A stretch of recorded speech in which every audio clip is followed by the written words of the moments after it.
Children, let's continue the chapter. When Kabir looked up, he noticed that Swati's eyes were moist. Moist means it was wet. He suppressed a sob. Suppressed a sob means he tried to control himself. He just wanted to cry like anything, but he tried controlling his cry and continued. When I grow up, I want to be fearless like the anti-terrorism squad Chief Hemant Karkare, who pursued the terrorist in a jeep. Pursued means who followed the terrorist in a jeep. He was gunned down by terrorists near Kama Hospital, along with his valiant comrades. Valiant means very brave comrades, companions, DIG Ashok Kamte and Vijay Salaskar. Hemant Karkare spent his life fighting terror to make our future terror-free. So, this was one aspect of a brave hero.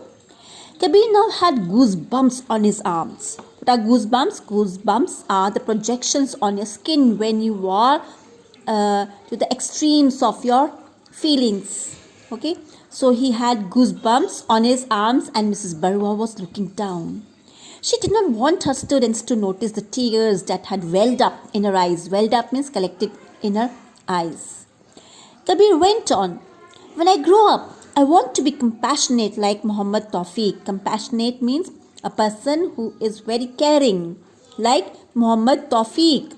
Muhammad Tawfiq was a young tea vendor who was among the first to help transport the injured to St. George Hospital. When I grow up, I want to be selfless like Sandra Samuel. Sandra Samuel was the Indian nanny.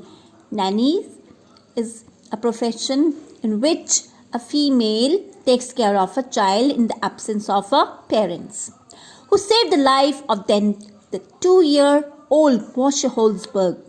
Sandra saved Moshe when Nariman house was attacked. Both of Moshe's parents were killed in the attack.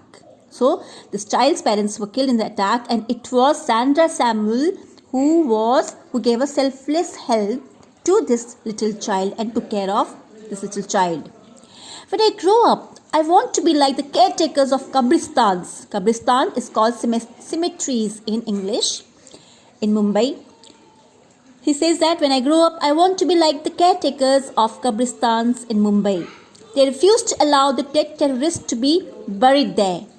They proved by their resolve, their decision, that terrorism has no religion and the only true religion in the world is love and respect for all human beings.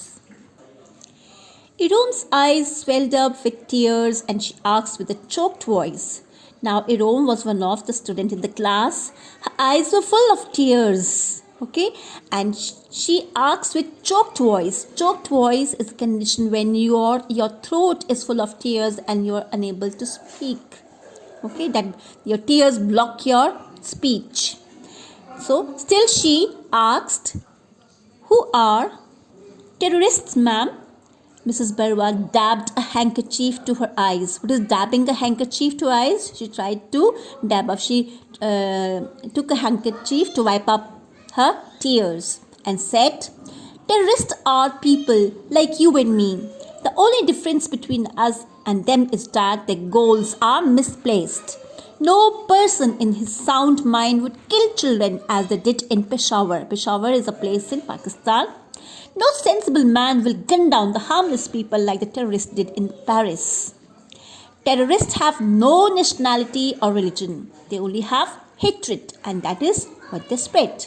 So, this is what Mrs. Barwa extended a speech.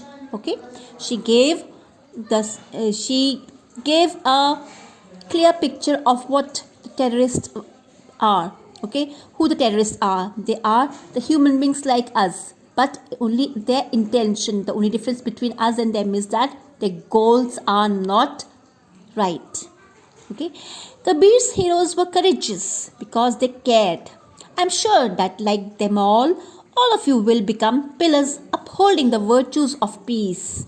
Virtues of peace means goodness of peace, tolerance and selflessness in an India that will one day be free of terror and lead the world. So this is what the inspirational message a teacher gives to the students, that Kabir's heroes were courageous because they cared for other people. They did not care about their safety. And she says that she expects the same from the coming generation, that they also become pillars upholding the virtues of the strong pillars in our country, who would carry on the goodness of peace, tolerance and selflessness. What is selflessness? Selflessness is when you do not think about yourself only. You're not selfish. It's just the opposite of selfish. You care for other people too, right? So these, and she wants that such people should try to keep the terror away from our country and lead the world as the heroes of Kabir did. So that's all in this chapter, dear children. So it's a very inspirational chapter to read. Thank you.